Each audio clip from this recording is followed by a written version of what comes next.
இப்போ வந்து ஒரு ஆப்டிடியூட் ப்ராப்ளம் சால்வ் பண்ணுவோம்.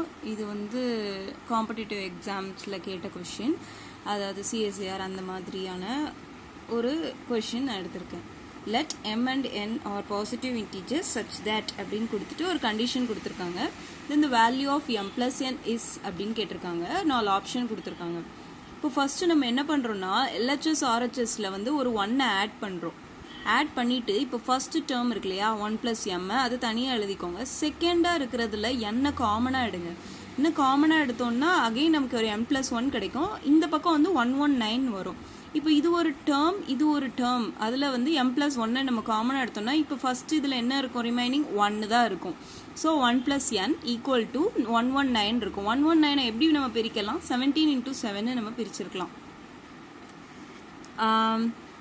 17 into 7 பிரிச்சோம்னா m plus 1 equal to 17 and n plus 1 equal to 7 நம்ம எழுதிக்கலாம். இல்லைன்னா இப்படி இந்த பேட்டர்னில் எழுதிக்கலாம்.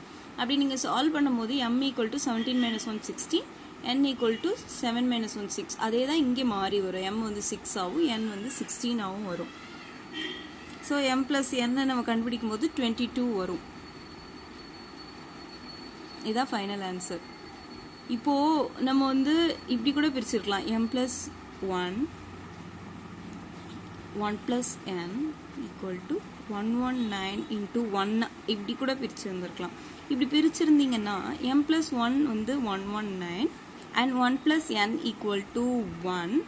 இது வந்து n வந்து 0 வரும். So not possible. இங்கே என்ன பாசிட்டிவ் இன்டீஜர்ஸ் கொடுத்துருக்காங்க. பாசிட்டிவ் இன்டீஜர்ஸ்னால் 1லேருந்து ஸ்டார்ட் ஆகுது, நேச்சுரல் நம்பர்ஸ் மாதிரி. இங்கே வந்து n 0 கிடைக்குது. இதே இது நீங்கள் மாற்றி எடுத்தாலுமே m வந்து உங்களுக்கு 0 கிடைக்கும். m plus 1 and 1 plus n equal to 119.